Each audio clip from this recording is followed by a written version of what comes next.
Hi, hello, how are you guys? This is a test, though maybe become more than a test, and it depends how it goes.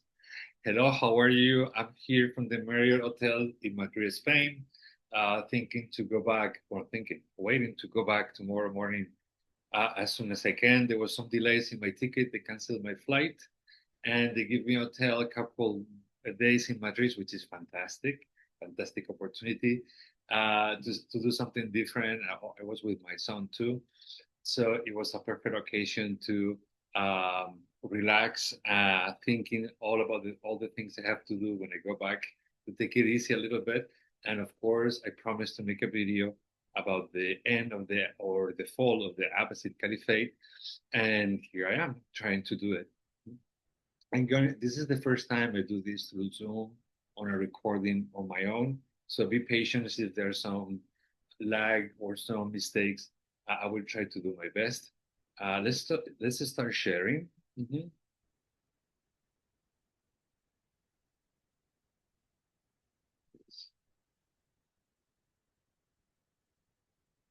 Yes, it seems that it's working fine. I don't think I can do just one no video in one take. I would have to make stops and to make some uh, uh, breaks. I hope I can manage well and not make it too long. I wanted to make it a bit short. But anyway, we were discussing the end of the Abbasid Caliphate and the eighth, the end of the eighth and the beginning of the ninth century. Let me see. I think the best way to start. As you can see with Al-Mutasim, during the late eighth or during the ninth century, we have what some scholars have described as the militarization of the caliphate. And we could even argue about the slow militarization of the major powers in the Mediterranean, in the eastern part of the Mediterranean, even in the western part of the Mediterranean. If you think of the Crusades, that came also soon after. So it's a quite intense. Hello, everyone. How are you? I hope you're doing okay. Here, I would like to continue with the presentation that I began preparing in Madrid, and that tries to summarize no, my last lecture about the fall of the Abbasid Caliphate. So let's continue. Because what we're going to discuss in this short presentation are the three main periods that would lead to the fall of the Abbasid Caliphate. These periods are first the militarization of the Middle East from the middle 9th century to the middle of the 10th century. The second period would be the Shia revival that would happen from the middle of the 10th century to the middle of 11th to the 12th century. And finally, we have the final period with the expansion of the Mughal Empire that would begin around the middle of the 11th century and will end up at the middle of the 13th century with the destruction of the city of Baghdad and the end of the Caliphate. One, it's what we're going to call the militarization of the Abbasid Caliphate. That this happened with the Caliph al-Mutasim during his reign in the middle of the 9th century. There was a peaceful transition when he was chosen by his father, Al-Ma'mun, as his successor. And slowly he was supposed to continue with the policies of his father that instaurated the minha, the muta'asiliya philosophy. Remember that became sort of greed, no, within the empire, and that everyone had to respect, and that was implemented by some of Inquisition. So he was supposed to continue with this policy, though slowly he's not going to be that interested in following these policies, but more into the military side. That's why we're going to call this the militarization of the Abbasid Caliphate. And he actually, by doing this, probably create a huge problem within the empire that perhaps the empire never recovered. as you can see, as a consequence of it, definitely the Mongol expansion and invasion of Baghdad is the straw that broke the camel's back, so to speak. But there are many other problems that were happening already that would definitely weaken the empire, and they were not ready to face the Mughal expansion. So during this, we have Al-Mu'tasim, the militarization. The second period I mentioned would be sort of Shia revival for almost 100 years, or even more, depending on how we calculate. We're going to see a sort of Shia-led political regimes ruling within the Abbasid Caliphate, which is really interesting. We're going to see the Buyids on one hand, warlords from Iran that would come to become actually the ruling elite in the Abbasid Caliphate in Baghdad, but also we're going to see other Shia groups, Ismailis like the Tulunids and then the Fatimids that will be ruling in Egypt. So that is going to be sort of a Shia period, quite interesting to discuss. And this period, the period of the Caliph al-Mu'tasim that ruled in the mid-9th century, it's quite interesting because we start seeing a huge endeavor toward militarization of the caliphate. This happened after Al-Ma'mun died. There is a smooth transition of power. Al-Ma'mun died in campaign against the Byzantines near the city of Tartus. Some say that he was likely poisoned by political dissent, opposition, Shia intrigue.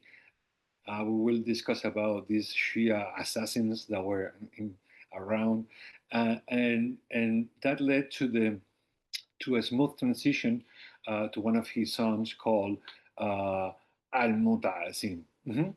Al Muta'asim, however, was quite different from his father, that he was so interested in the Minha and this Inquisition that started to be very that it became one of the main tools of political domination of the previous caliph.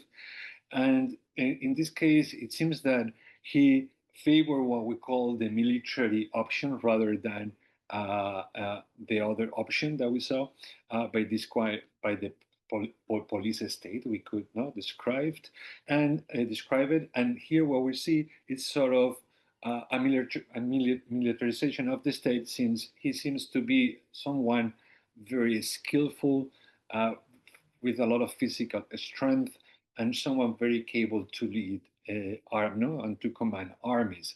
Also, his mother seems to be from a slave Turkish origin, one of the slaves, concubine, and that also could explain why he decided, not the Caliph al-Mu'tasim, decided to create uh, an army, a private army that will become one of the largest armies in the Caliphate, and it would be made completely out of Turkish slaves that were apprehended in campaigns around Central Asia, and that slowly they were trying to become soldiers, and most of them sold to become private soldiers. In this case, Al-Mutasim decided to create a private army, acquiring a great number of these slaves, and they were called Gilman, slave soldiers, the Gilman, from Turkish origin. Here we have a picture, I mean, a drawing of how they may look like. And it seems that they were quite good at as using horses and using other warfare techniques. They would become quite famous for it. Um, eh, these soldiers that were recruited, because they were not on, they were not just bought, but more or less sort of recruited. Uh, they would be given certain privileges to assure their loyalty. Land was given to them, and also training, weapons, etc.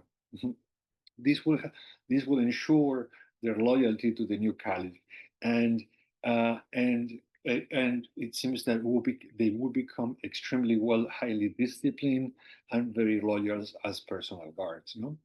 They were kind of independent from the traditional armies, either for Arab or Persian origins that ruled at that time. So Al-Mutasim decision completely changed the tradition, the military tradition of the Caliphate, and some people blame him uh, for this because they say this planted the seeds of the destruction of the of the Caliphate as a military force. That's one of the positions. So he seems to do this, and I have a video that I will share with you that explains this process, uh, perhaps a little bit more in detail. Uh, uh, as I mentioned before, was away from it was a way for the Caliph to get away from Baghdad and the traditional Arab and Persian soldiers that control the political world in Baghdad at that time, and perhaps to exercise his authority, he decided that he needed to create a new city, Samarra, that would become the new capital of the state, and that would station this new army, one of the largest in the world, to defend his reign. Um, and as we can see, one of the main reasons was to avoid contact with the old army and Persian elites that existed in Baghdad. No, the major success was their battle in the campaign of Amorium, and they were able to exercise more or less exercise the Abbasid power in the south, in Egypt and other regions of North Africa, strengthening his position. But the decline after his death would be something that it will gain momentum. Finally, in Baghdad, we have the Arab nobles, no, that had armies, Arab, made of different Arab origins, from better even from North Africa too. It was an army also from some soldiers from other origins, but it was led by the classic nobility, Sunni oriented as the Caliphate was, that was established in Baghdad, in the city of Mecca and Medina, no, in the holy places, some of the Levant. In the Levant, but not as important perhaps. We're talking about more the Arabian Peninsula and uh, part of Syria and part of Iraq, that it was the capital. No? So this novelty began to feel that the Caliph is not taking much care of them, that actually is not even paying them what he was supposed to be paid for being governors of different regions in the western parts of the Abbasid Empire. And this shift to the Turkish elite, it seems by many that Al-Mutasim did not feel comfortable, perhaps, as under the novelty because of the minha on the Inquisition that started his father, uh, and perhaps because he wanted to have real power and not be influenced by this novelty. He thought that by creating his own army, establishing a new capital, and living outside Baghdad would give him more autonomy and independence, and actually did, definitely, but also create, as again, a big, big problem within the elite, first of all, because there's going to be an attempt to revolt against this policy, but it was discovered and those were apprehended and executed. But also because economically, this would have tremendous consequences, since the caliph, to accommodate this new army and pay for it, began to give them major concessions in terms of land and exemption of taxes, of taxation, etc., to appease them and to allocate them in this new location in the city of Samarra. That a new city had to be built, um, with what was supposed to be, if not the largest mosque ever constructed, and that's how Samarra came to become one of the most important cities. The capital of Iraq for a period of 60 years. I'm not mistaken, though later later on would be abandoned.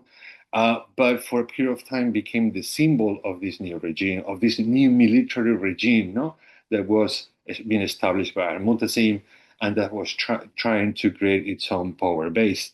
Samarra also probably be closer to the course of the river today, and it was kind of easier access to the water, and probably was much more beautiful than the picture we just saw. No, remember this happened over 1,000 years ago, so probably there are many changes, not climate change, and I guess the course of the river and everything is changing constantly. So probably we the city and the gardens that surrounded was probably something quite amazing and remarkable.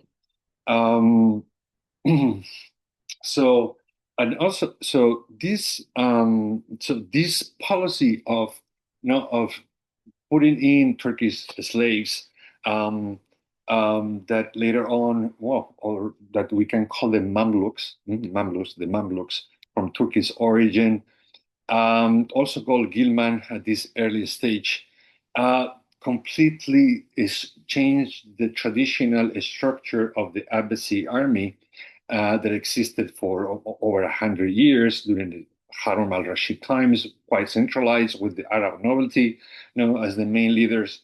So that changed the balances of power and created instability. Um, the the only good thing that we can say from all this, from this period, to some extent, was the successful campaign that was done in the city of Amorium by 838, the Battle of Amorium of 838, at the heart of the Byzantine Empire, literally at the center of, if you look to the map of Turkey, modern Turkey today, Amorium would be at the center of the heart, the heart of the Byzantine Empire, and and it was, let's say, one of the main boost that the regime found, to give sense of things are going well and we are being successful.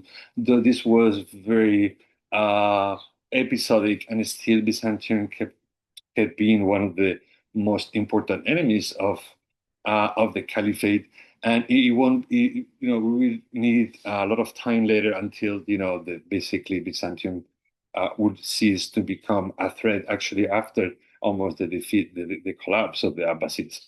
However, for propaganda was very interesting, and in culturally speaking, about Mutasim, we could say, I think, in brief, that he just slowly moved away from the Minha, from the Inquisition, and didn't follow these policies of persecuting intellectual or religious figures.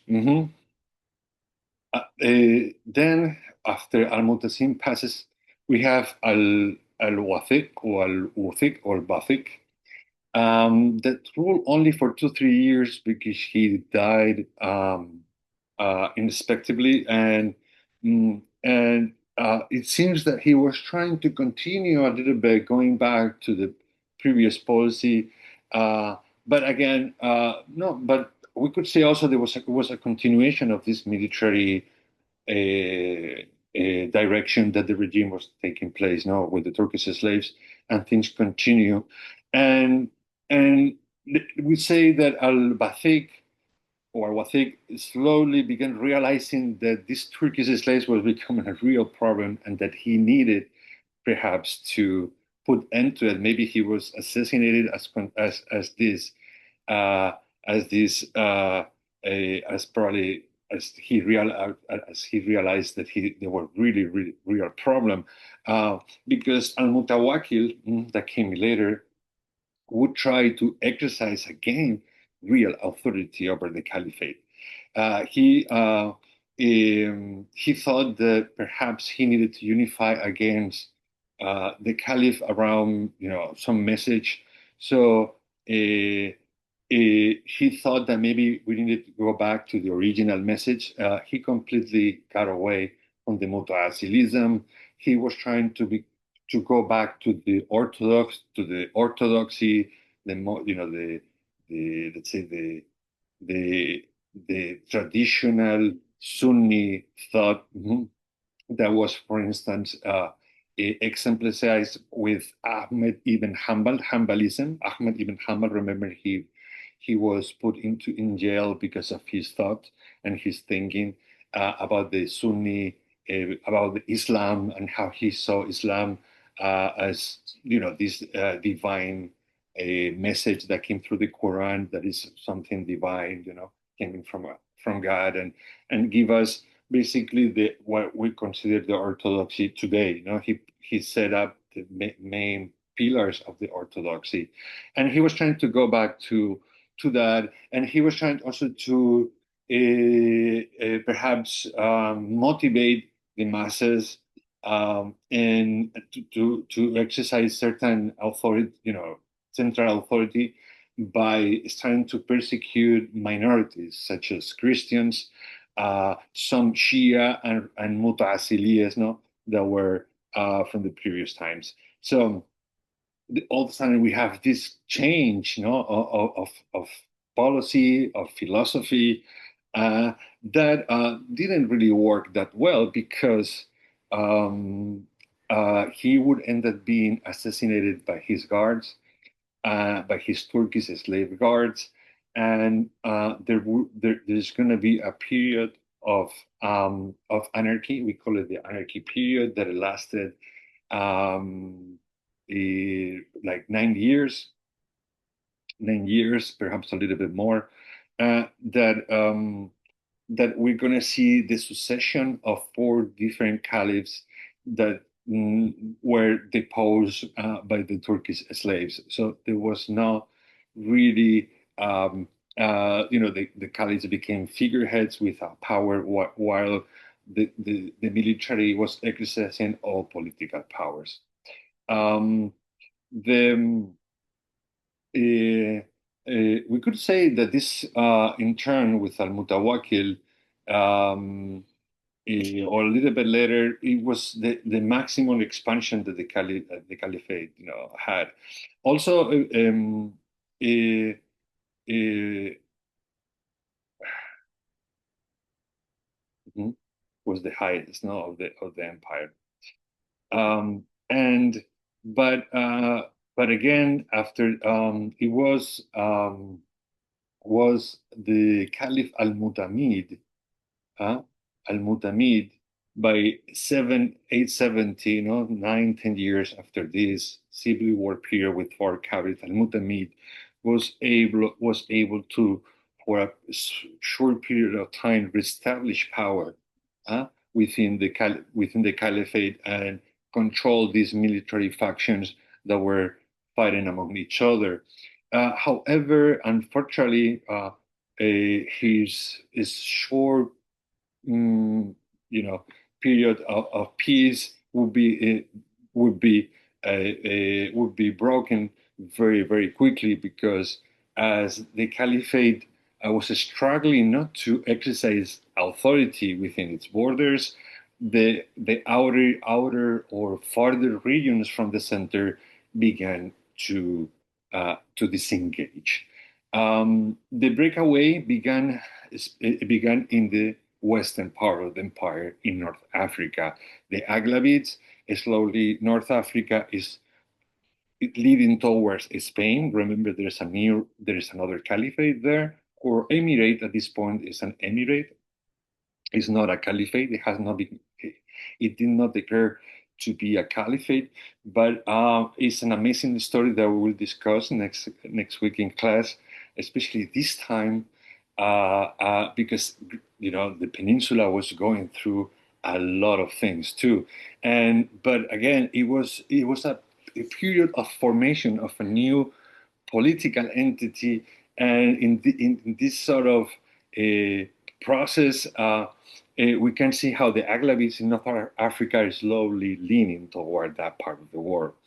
On the other hand, we're going to see the Tulunids, a Turkish slave commander that it would feel, strong enough to disengage Egypt, basically create its power base in Egypt, and uh, uh, and and just accept nominally the figure of the caliph while exercising completely independence of autonomy.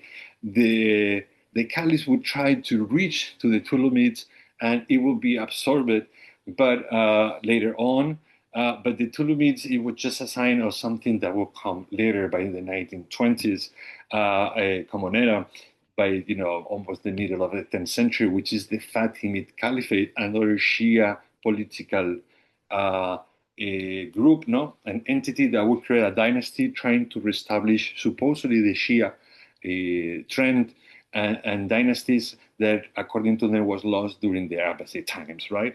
So we're seeing that. On the other hand, from the western part of the empire, we're saying we're seeing Persian dynasties emerging within the Abbasids. The Tahiridis, then the Saffarids, especially the Saffarids, who become very powerful dynasty in the eastern part of the empire that it was hard for the Abbasids to dominate in any way. And later on, the Samanids too would actually, the Samanids would create their own state in the area that today we call Iran. The Samanids will become the it's called an Persian intermezzo, because it is since long time, since the creation of the Umayyad Caliphate, the Persians were under the control of the Arabs, no, under the Caliphate. Well, this will be the first time since the creation of the Caliphate that the real power will go back to the Persian people in Iran, let's say, to the Persian population of this region under the Samanids. Then and then there's gonna be um, very, very important problems economically speaking, and that also it's a big piece, no, of this process of crisis that was going on, and and I would say that this is what we call the Sanj Rebellion that happened during this, during Al Mutamid, the new. Remember that we talk about how Al Mutamid was able to reestablish authority, and Al Muwafiq that will follow him. However, despite this, they had to face two major problems, and very serious one. The first one was the Sanj Rebellion. The Sanj Rebellion that lasted for 14 years. It basically devastated the the the fields that were the food that were not to be sold in the markets of Baghdad. The Sanj Rebellion happened within Basra in the plantations that housed hundreds of black slaves that probably had to go through tremendous and horrible, situation, and slowly they organized themselves and they fought back against the caliph. This devastated the food supply. It created a huge crisis because the south of Baghdad and the Basra region, it became, very important in this sense. If you remember, Egypt was already out, also a huge provider of food supply. So the Abbasids were struggling basically to feed their people for a while. Though they were able to put it down, it had tremendous consequences. Another blow, and this is something that I discovered and is fascinating, and actually it happens at the same time that the emir in Cordoba, Abdurrahman III, declared the caliphate. It is that the Abbasids were attacked by the Karmantians, a Shia group that comes from the eastern part of the Arabian Peninsula, from the Shia community today. It still is there in Saudi Arabia. Well, the Karmantians, a Shia group that is nearby Kuwait and all the Gulf region, uh, closer to Iran, began attacking Mecca and Medina, and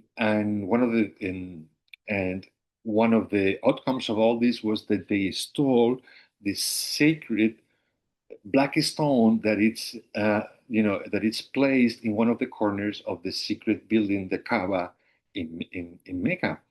So this was a huge blow to the prestige, no, of the Abbasids. They were not able to defend holy places. They lost even relics. They were, considered to be extremely important.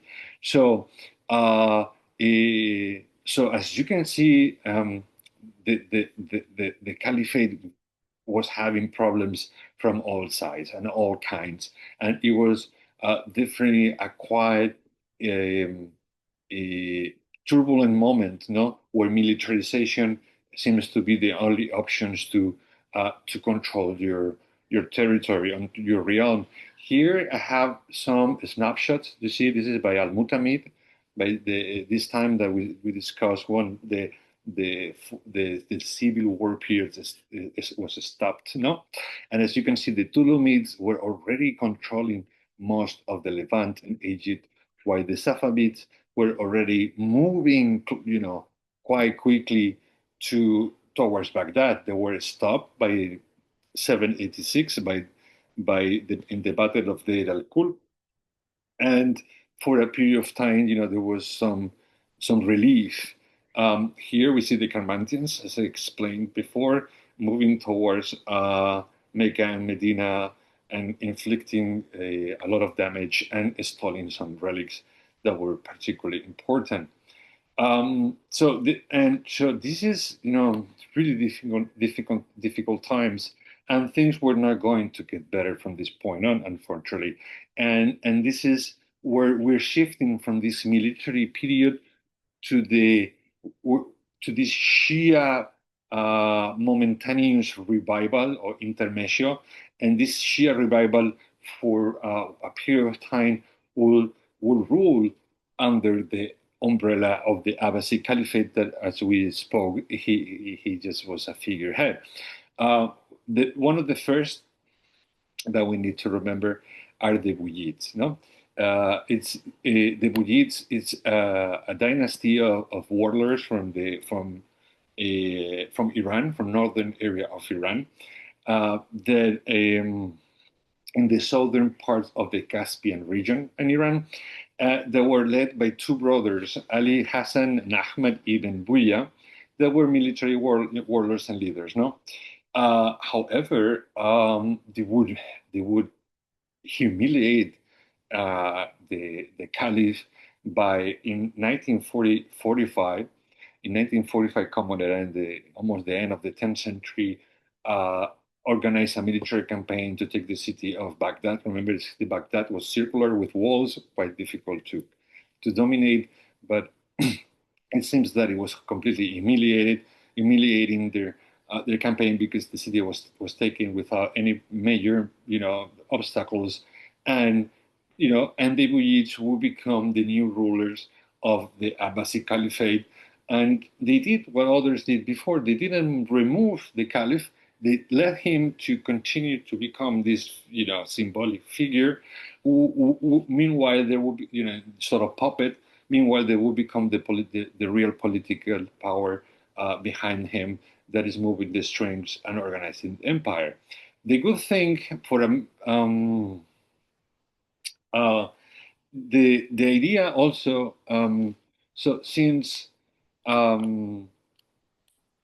we're going to see how, especially with Raddi, with the Caliph Raddi later on, there's going to be this, which is actually in this more or less in this period too, with yeah, because Raddi, Raddi, you see Raddi 934, 940. Um,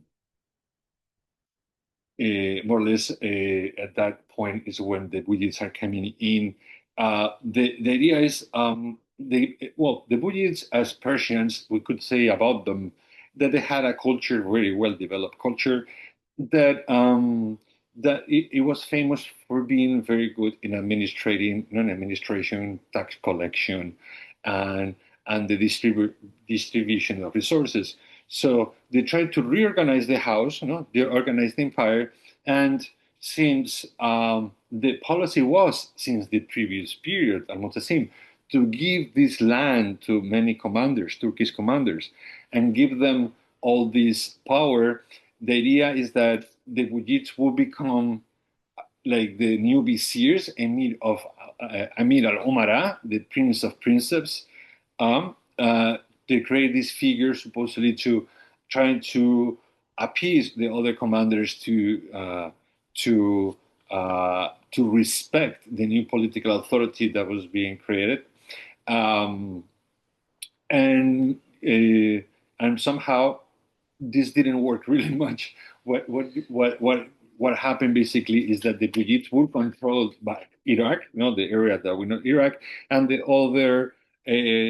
other governors slash kings, emirs would basically continue to be autonomous as long as they were not, they were not forced, no, to do so. They basically rule over a quite decentralized administration.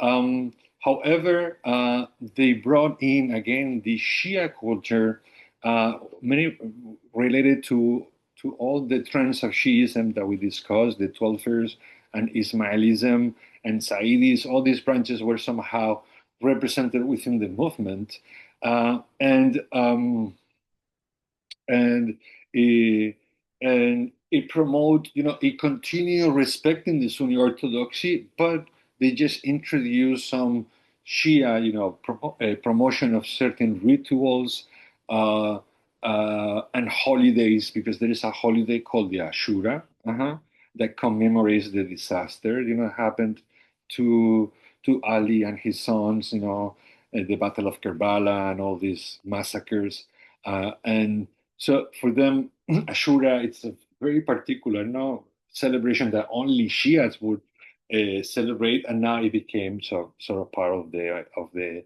agenda of the empire. No, and also the use of Persian language, though the Caliphate operates in Arabic.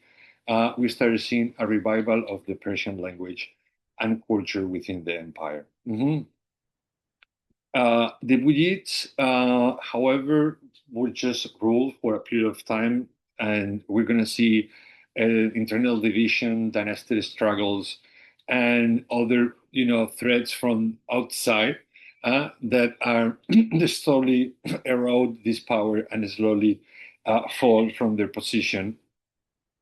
And excuse me, and the dynasty that will continue, after the Buyids, and that will, continue with the power of the Buyids, that was sort of the void that happened since their disappearance, were the Seljuks, the Seljuk Turks.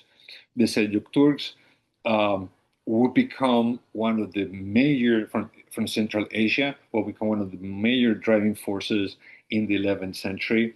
Uh, and and would dominate most of the Abbasid Caliphate, again under the umbrella of the Caliph as a figurehead. Mhm. Um, mhm.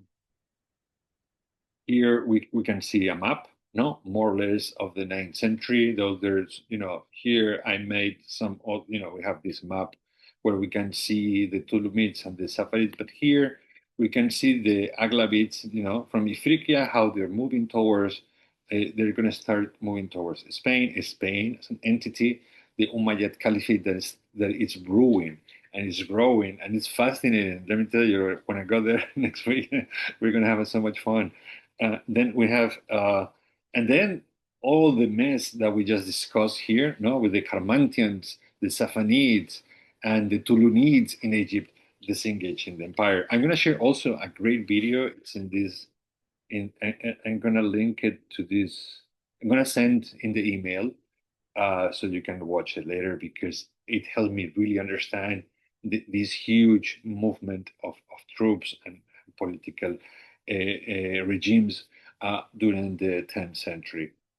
Um, and again, and since we talk about the Buyids controlling the Abbasid Caliphate, we start seeing, because the Tulumids were kind of dealt, the Abbasid was able to absorb the Tulumids by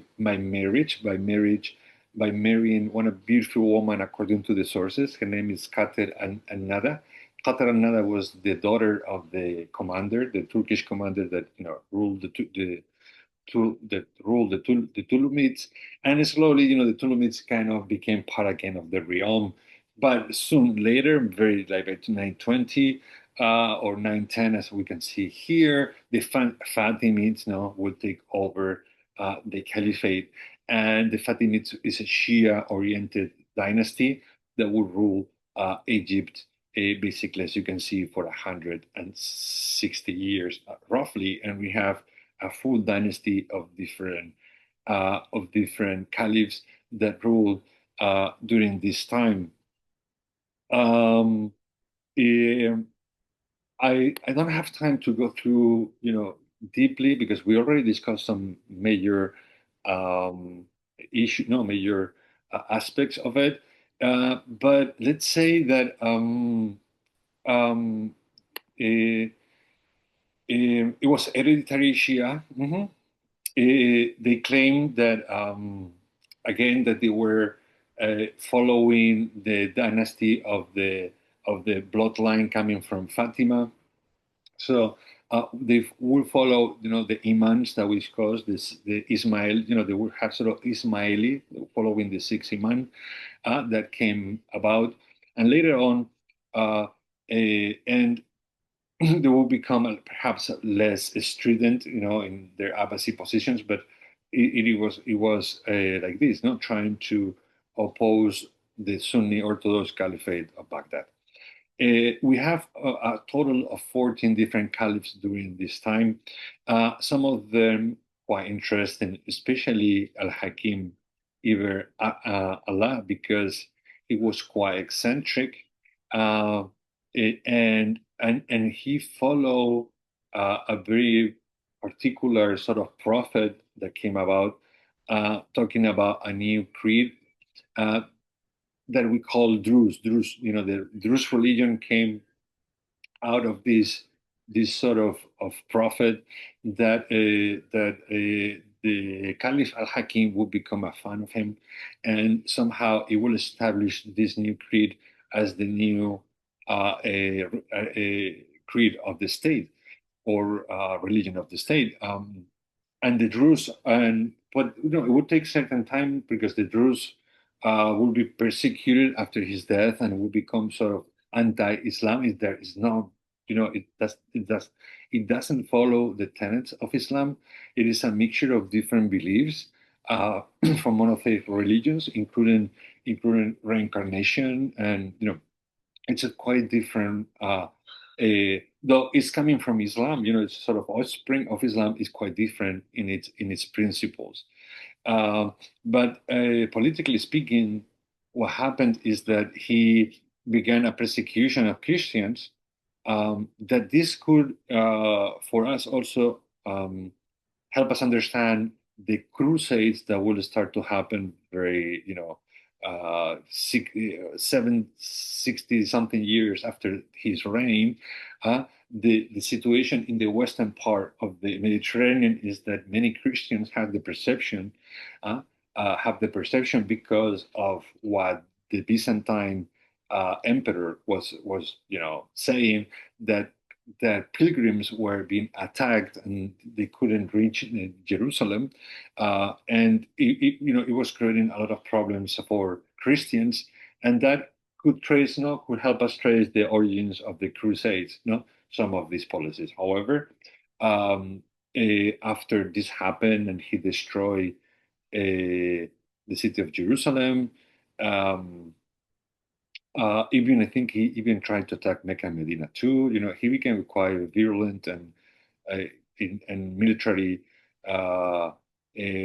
sort of warlord. And after his death, his sons uh, uh, completely undo all this and restart, rebuild all that was destroyed in the siege of Jerusalem, and try to make try to solve all the problems that came with Al Hakim. But and Al-Muntasir al-Billah, who came later, will be one of the longest caliphs. But the decline of the regime was clear, especially because they were not able, because the Crusades came in and took over Jerusalem and took over most or half of the took the Levant, no, because the Caliph took the Levant, so the all of a sudden the Fatimid Caliphate was cut in half. The Levant and Egypt was, so it was cut in half. In that, so the decline of the Fatimids was clear, and it would be Salah ad-Din when he took over Jerusalem that he would be strong enough to recover all the Levant and Egypt to create what we call the Ayyubi dynasty. Yeah? The Ayyubi dynasty, very important too. That would that would take over the void left by the Fatimids, and actually will, from a Shia-oriented political regime, it will go back to a Sunni-oriented orthodoxy with Salah ad-Din.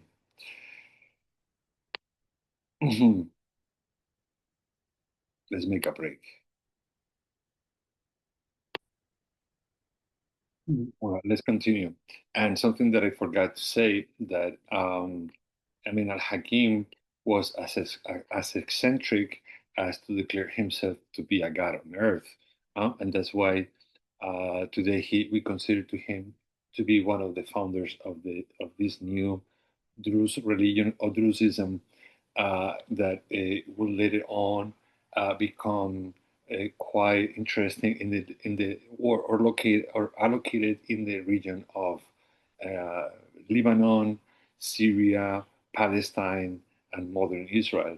We're going to have these Druze that basically escaped from Egypt from persecution during the Ayyubi times and stay there, and it became a different religion from Islam itself.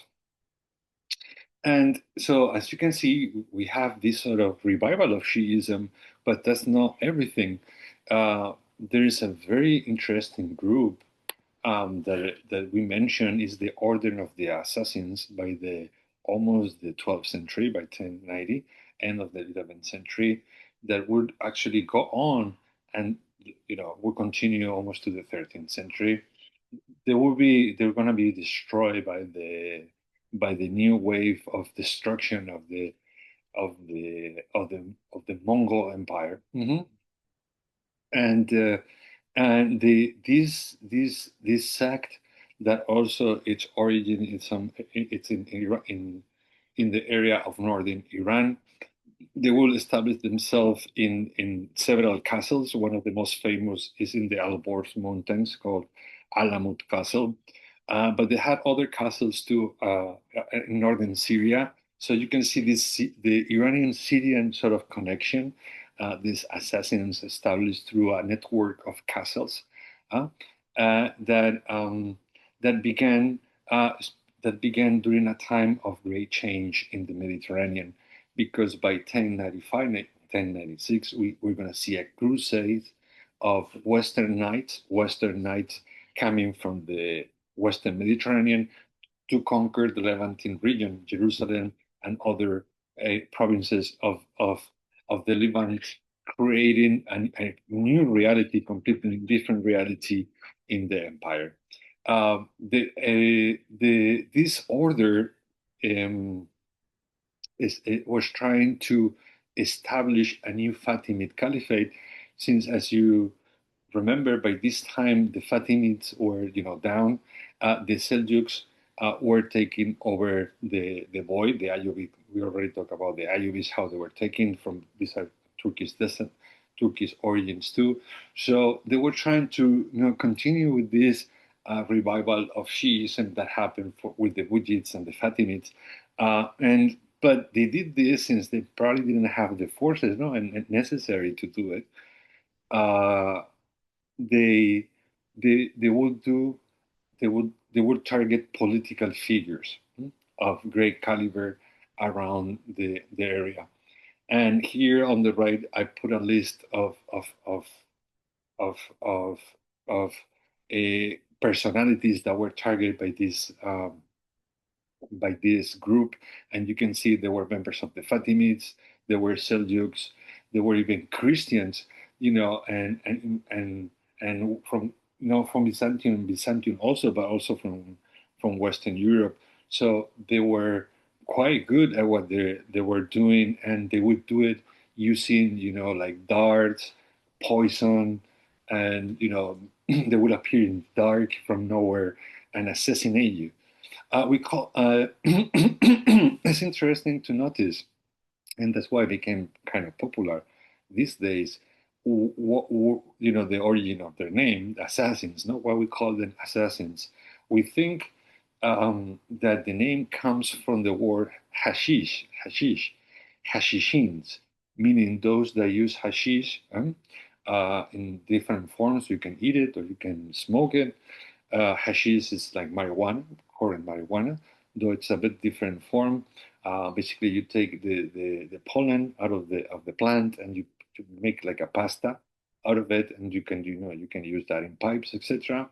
And it seems that these assassins would get high before their attacks. They would use this as a mean. I think there was sort of ritual, and it seemed hashish helped them reach sort of euphoria, I would say, that helped them that helped them fight the battle, or carry out their assassinations. According to them, we're talking about hundreds of kills over 200 years of their existence. So it was a force that was to be reckoned with in the region and try to revive uh, Shiism. As you can see, this is one of the castles that they operate, and this one is in the Levant. But when you travel to Syria and you have the opportunity to go to visit some of these archaeological sites, you discover the huge network of castles that exist between Iran and Syria, but also Christian castles, Christian sites in Syria too. So that's why Syria it's fascinating, and Lebanon both, because they have so many, and Palestine because they have so many castles during this from these times. I think, and also in Spain, because in Spain by this time too, we're going to start seeing a huge battle between the Muslims and the Reconquista from the north. So it's a period of militarization. It's a period that we all, I think, we will connect with the image we have of crusades, of knights with their armor and swords and castles. And yeah, definitely this is a great time in that sense that it fits our sort of our imagination. Um, Now, very quickly, so because I don't want to make it this much longer, the Abbasids. One second, ¿qué pasa, Lynn? Can I use your? No, Lynn. ¿Para qué? Because there's nothing to do. No. Um,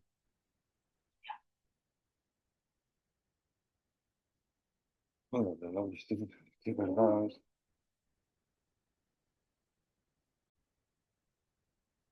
Continue. Sorry for the interruption. So, as we, after this sort of revival, no, of the Shia political movements during the 10th century, we start seeing, how the Caliphate began to have, if not the biggest problem that led to its collapse. Uh, we talk about the policy of trying to reorganize the empire by creating the Emir of Emirs. This happened during Al-Radi times, Al-Radi, and as we saw, with not much success. No, the Buyids will control Baghdad and its surrounding, but the other parts of the empire were basically loose.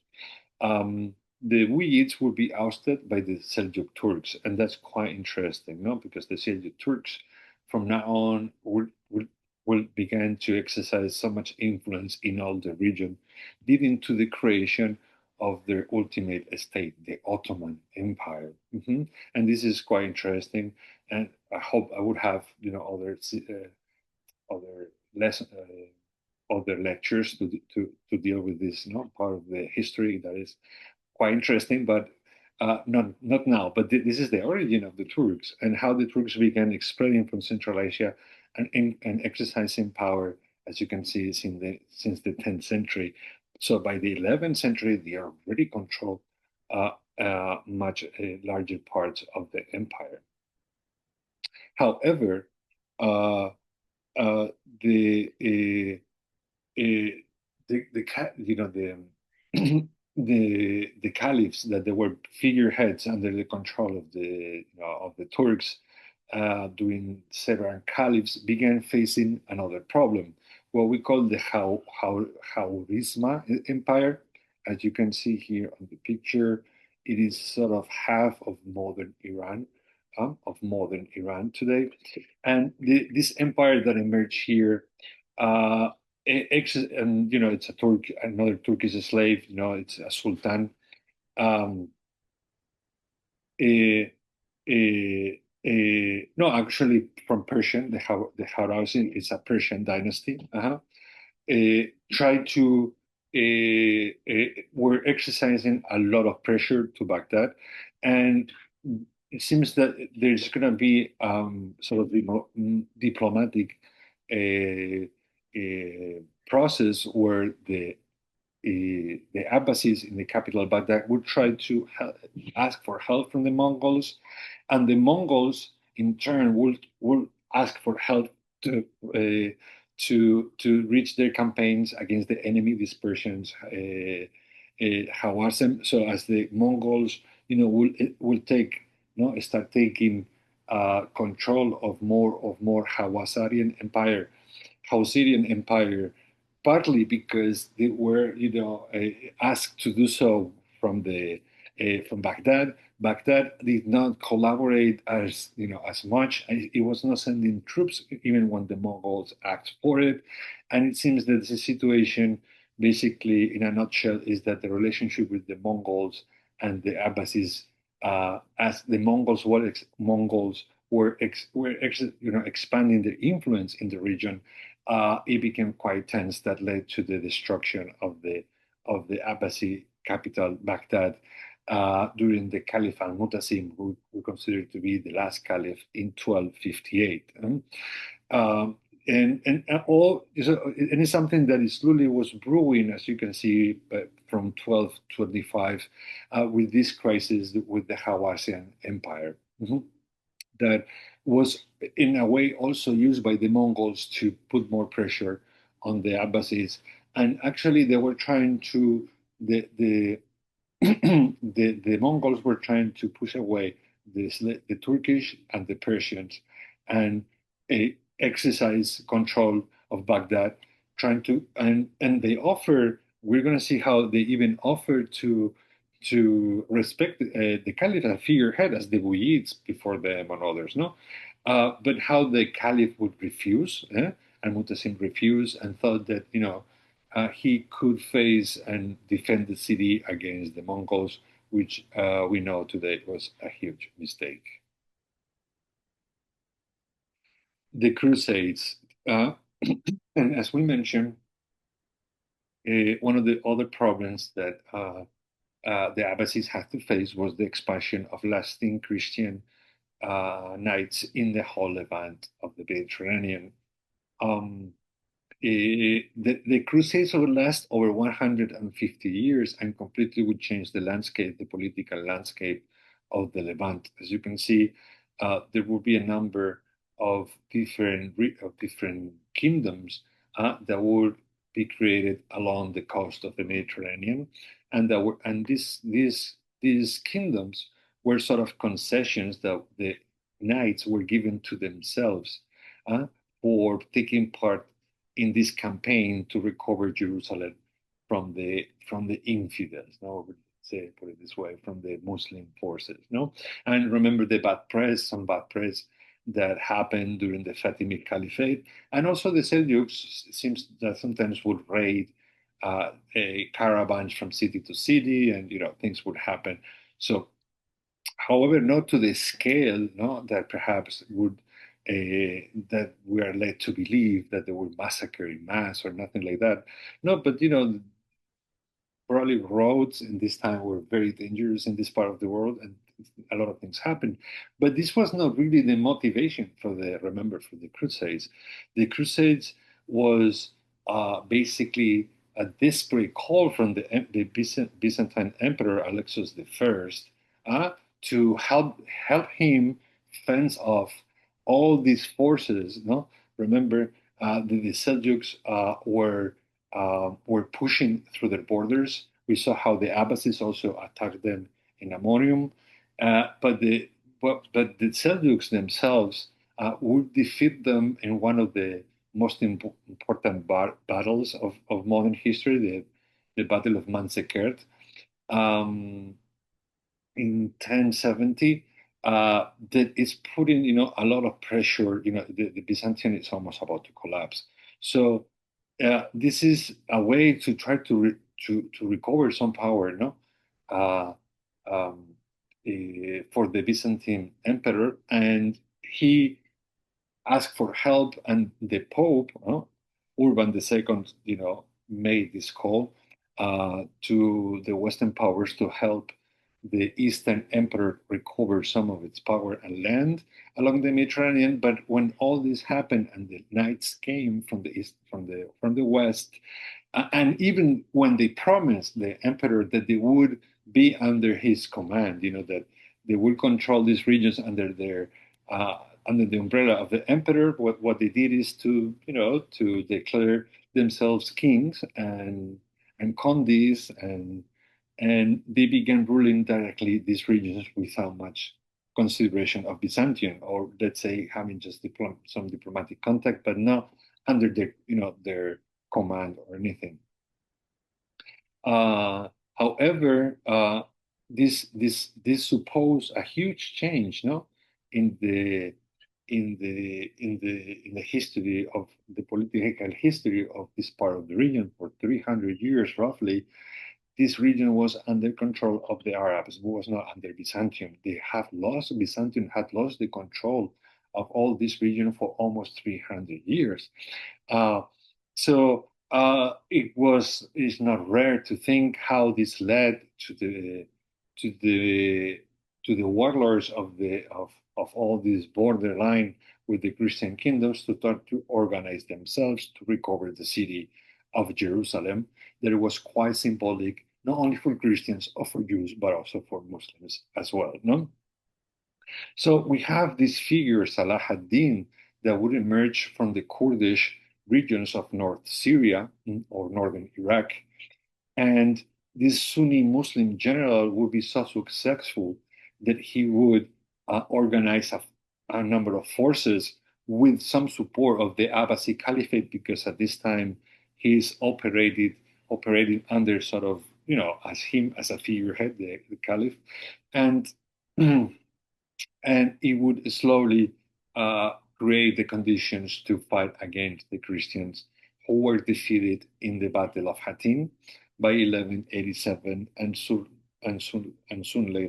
very soon later, after the Battle of Hattin, the city of Jerusalem was recovered. It's really fascinating part of the history, because as he recovered Jerusalem, he would become, a king in itself. He would take the control of the Levant. He would take control of Egypt, and he would create what we call the Ayyubi dynasty, that would rule Egypt for roughly 100. Let me see the um, the Ayyubids, that that is almost 90 years, not 100 years. But though it will remain active in certain areas of North Africa until the 16th century. So here, if you would like to understand a little bit the Ayyubi and the Ayyubi dynasty, how it came about, basically we need to understand that this emerged as Salah ad-Din as became the sole, commander able to recover Jerusalem and all the territories that were lost during the Crusades. So that's why he became so popular. And here I tell a little bit about the story of the Caliphate that actually after the death of him, of Salah ad-Din, it would go sort of slow decline until it dismembered. It will become a new dynasty called the Mamluks, and ruled by the Mamluks. Um, Here also, as I mentioned, the Seljuks, remember? And we need to uh, to remember how the Seljuks all of a sudden were coming from Central Asia, meaning from the right part of the map here, and slowly move their way to control most of the Abbasid Caliphate, even under the nominal position of the caliph. The empire, you see, it's been created by the 11th century by this figure called his figure by Tughlil Bey and his brother Chagri and Tughlil Bey, and also their jungle, their their uncle called Musa Yagrub. It seems that these commanders, they were family, uh, began organizing the expansion of the Seljuks along all this uh, region. Um, they will move towards the Caliphate. And by 1055, they conquered the city of Baghdad and they control it. And not happy with that, they continue and they would defeat the Byzantine Empire in one of the great battles that define what an empire is. Because after Manzikert, we could truly say in 1071 that the Seljuks destroyed the remnants of the Ottoman Empire. From now on, there's no Ottoman Empire. There's going to be a small Byzantine province kingdom, but the Byzantine Empire, as we know it will be obliterated. Basically, most of Anatolia, that it was the power base of the Byzantine Empire, is lost, and slowly the Turks or the Seljuks are controlling the peninsula. Again, this is the first chapter of the Ottoman Empire. How slowly they're taking territory from the Arabs, from the Persians, and from the Byzantines. However, the Seljuks will have to reckon with a much larger, more difficult and deadly force. And that would be Genghis Khan. Who could have thought that these tribes from the eastern part of Asia would become so dangerous, and they will grow in power so much that will extend their power in ancient China, and from Central Asia and from ancient China, they will move toward the west, conquering most of Asia and establishing, I think, is considered to be one of the largest empires ever built. Um, uh, um, I think I have a video or two about the Mongols that are really interesting here. I have one about Hulalu, I mean, about Genghis and Hulalu, where we talk about him, so you can watch it later and understand a little bit how Genghis Khan became such a powerful figure, because he's fascinating, honestly. This person is fascinating.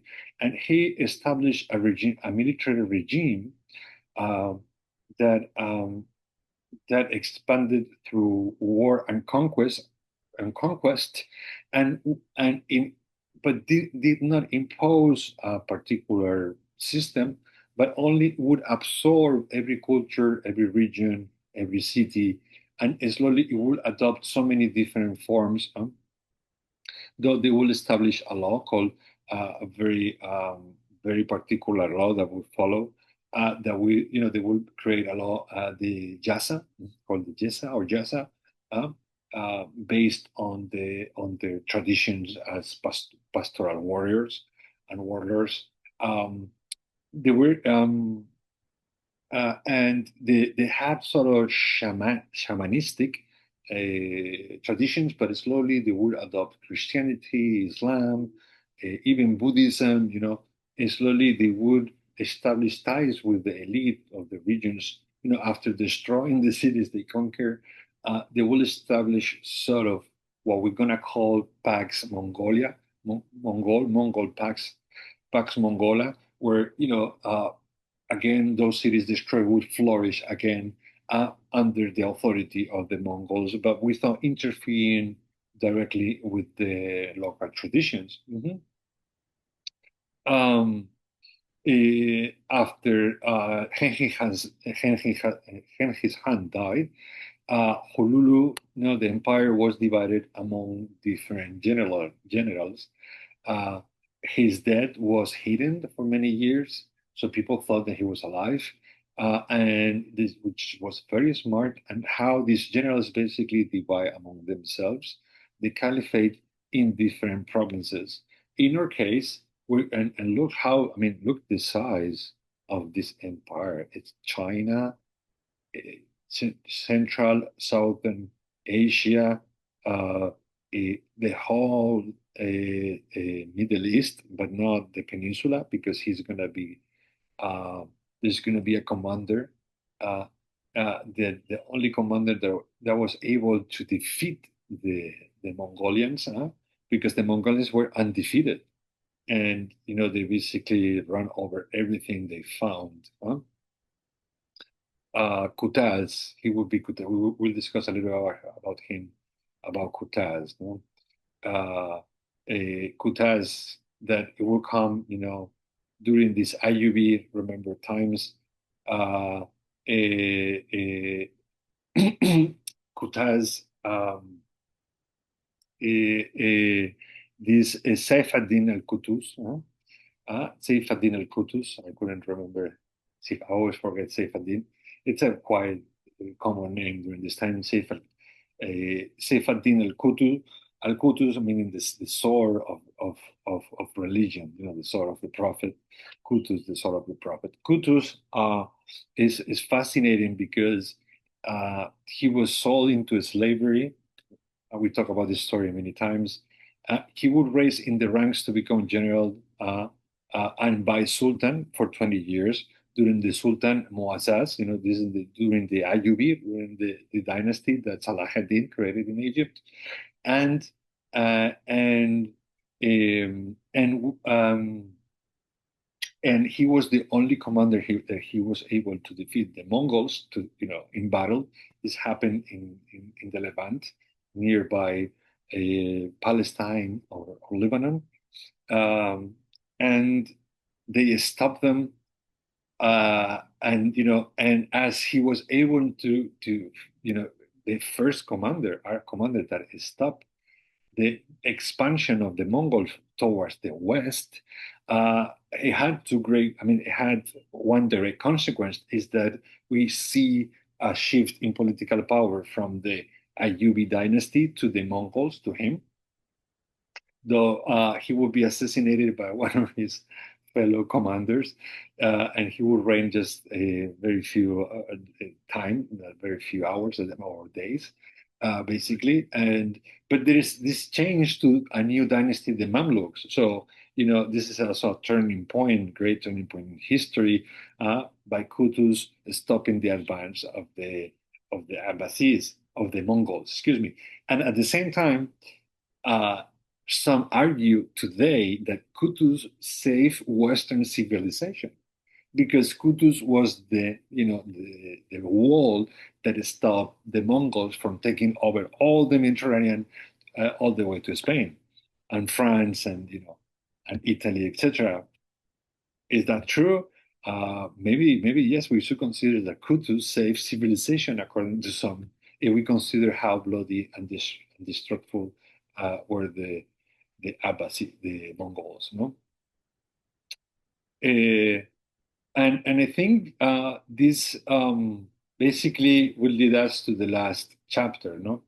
To the last chapter, and where we can say the destruction of Baghdad. I was talking also how the Mongols were trying to exercise more influence towards the West, Very interesting.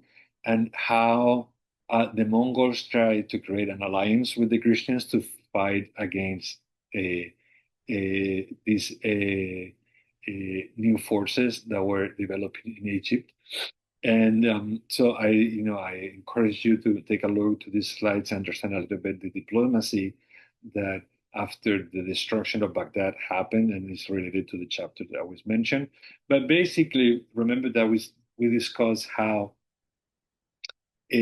when Genghis Khan died, the empire was divided in provinces, and Hulagu Khan, one of his sons, would become the leader of the governor of the Sultan of this province. No, the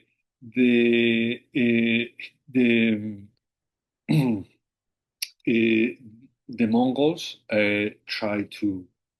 Here I have a letter. No, this was not a video. This is a letter of the letter that Hulagu sent to the Caliph in Baghdad, explaining, giving him an ultimatum to conquer the city. This was the technique that Caliph that the Mongols used in their history to intimidate their enemies first. So if you will capitulate and you would not offer resistance, your city will be spared. But if not, it was destroyed. And when I mean destroyed, it was totally burned to the ground, and they would kill everyone in the city or a large part of the population, including women and children. The Mongols were not particularly careful with this, and they wanted and it's understood that they were trying to send a message. If you're opposed to our power, you will be destroyed. If you comply, you leave. And this is basically what happened. And this is the probably the big wrong calculation that Caliph al-Mutasim made in his short reign of 16 years or so, that he probably not very well advised by the vizier, by the Seljuk vizier that was under his control. Remember that the Seljuks were fighting against the Persians and against the Mongols too.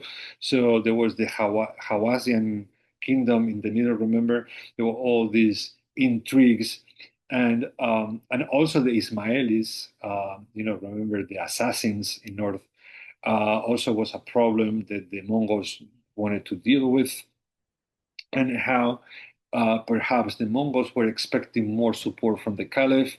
And the letter is quite revealing because, let me tell you, it's telling them very clearly what they expected from the Caliphate and why they are acting now, because they did not deliver.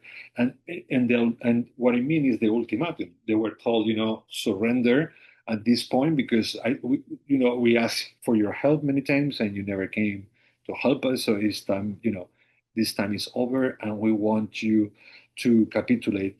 And the Caliph saw maybe that he could resist, and there was like a brief resistance that lasted, I think, for a few days.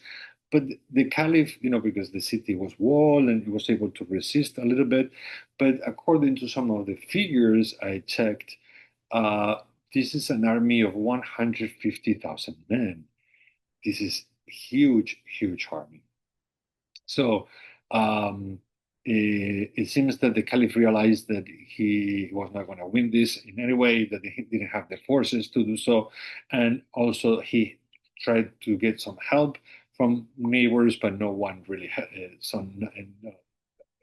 answered his call. So the the the the fate was already wrote, and it would take just some days for the Mongol forces to destroy the city of Baghdad.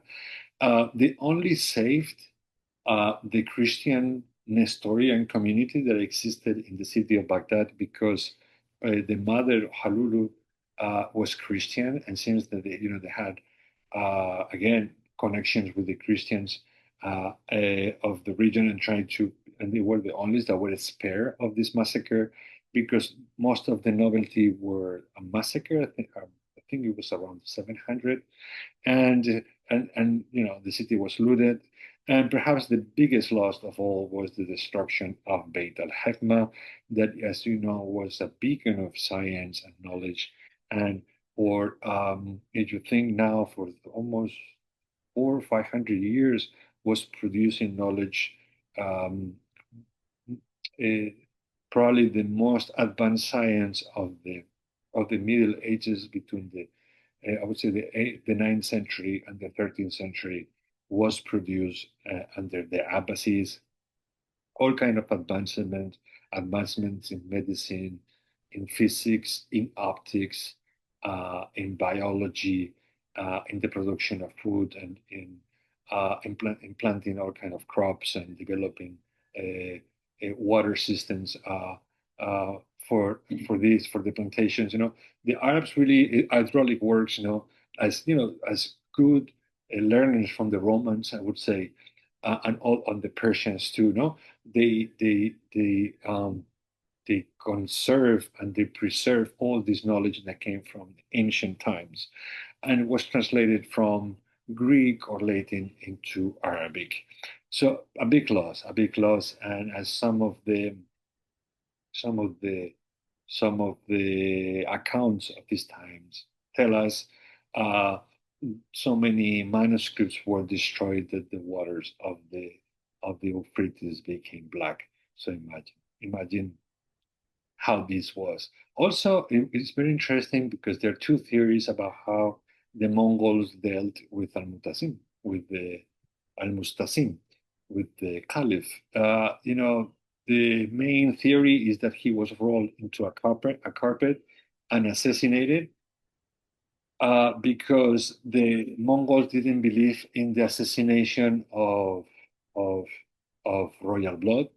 Others say that he was detained in a room full of the gold of his treasury, and that he was left there without food and water, and that he died. He was told, "Now eat your riches. Let's see if that helps you live," and that he died of starvation.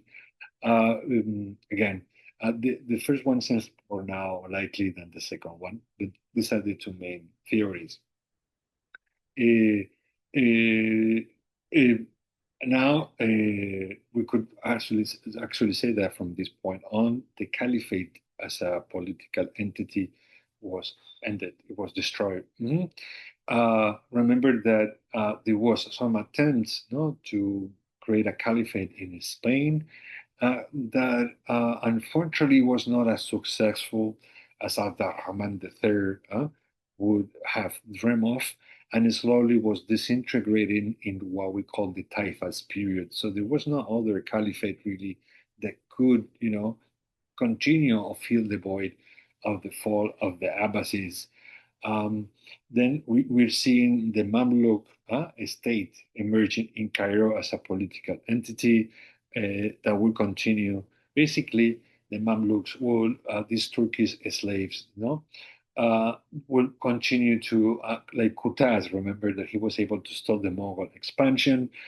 So there's going to be a revival a little bit happening in Cairo, and slowly we're seeing a new entity that would emerge in the back. Slowly, the Ottomans slowly will become one of the most important political forces that will take on this void that the end of the caliphate resulted in. Uh, eh, but but also, it is important to notice that the Ottomans that will basically follow, no, and follow the steps of the caliphate, would not call themselves caliphs. They will use the term sultan, like authority, and they will again change a little bit the political nature of the caliphate, and created a new entity that we call the Ottoman Empire. Mhm. Um, However, now that, just as a final notice, no, of the end of the Abbasid Caliphate, as you can know, as you can see, I think as I try to explain in these videos, is how slowly the internal problems, the militarization, and the introduction to slaves from different background, ethnic background, as the Turks, how the ill management of the administration of the state led to decentralization, and how the enemies of the Caliphate used this in their favor to advance their agendas, whether it was in the eastern part with the Safavids and others, or the western part with the Tulumids and the Fatimids, the other. Um, um, a, it is just the end of a chapter, as I said, because Islam continue and Islam as a political thing, political force and political uh, philosophy will continue to have a lot of influence and power in all the region. And so the caliphate, though disappear as a political entity, it didn't disappear Islam as a political philosophy or political trends, whether it was Sunni and Shia, that would continue to exercise power in different kingdoms and reigns. That emerged after the fall of the Abbasids, and that later on would be, under the control of the Ottoman Empire. We will discuss a little bit more about that because next week we will talk about Al-Andalus, and maybe we can have a little bit talk about the this intermediate period between the end of the Abbasids and the calm of the Osmanlis. But a lot of problems were happening in the Mediterranean, and I think this is the last thing I will say today was the bubonic plague. One of the main reasons why there is going to be a lot of change, in the late Middle Ages that would lead to a completely new, different world. And the Black Death, as it was called at that time, it seems that actually originated in Central Asia, in the and and this that happened, you see, 100 years later since the fall of Baghdad.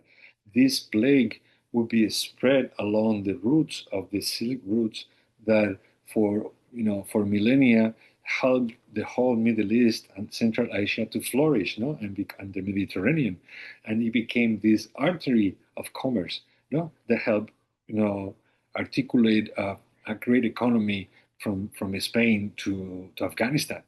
And that would make basically also be one of the main reasons to stop the advance of the Mongols in the western part of the world. Not only Kutaz, but also this helped, the Mongols to start waning the influence in this region, and it is for us perhaps as a good turning point for a new era that will come very soon, that is the Renaissance, and how the Muslim world, Islamic world, will become under a new ruling elite, that is the Osmanlis, the Turks, the Seljuks, will become one of the tribes, because the Osmanlis is just one of these Seljuk tribes that was located in the area of Anatolia, and it began, expanding the influence and taking over most of the Arab world, but not the western part of the world that will be reconquered by the Christians slowly through several campaigns that would lead until, I would say, until the last Arab kingdom was destroyed in Spain in 1492. The kingdom, the Nathari kingdom, is the Nathari Al-Andalus kingdom was dismantled by a king, uh, uh, by King and Queen Isabel and Alfonso. Fernando, creo. Isabel and Fernando, excuse me, Isabel and Fernando, the King Fernando and Queen Isabel, they would create this alliance and Christian alliance that would push the Arabs out of the Spanish Peninsula. So we could say that's also the end of the Islamic adventure in the Western Europe. part of the Mediterranean. Well, guys, I hope this video helped us understand better that the time quite difficult to explain because of the so many different aspects to discuss, and I hope it wasn't not too long, but I think it is more it's longer than I thought it would be. However, sorry for the delay in the video, but I hope you like it, and we can discuss some aspects of all this next week. Thank you so much, and see you soon.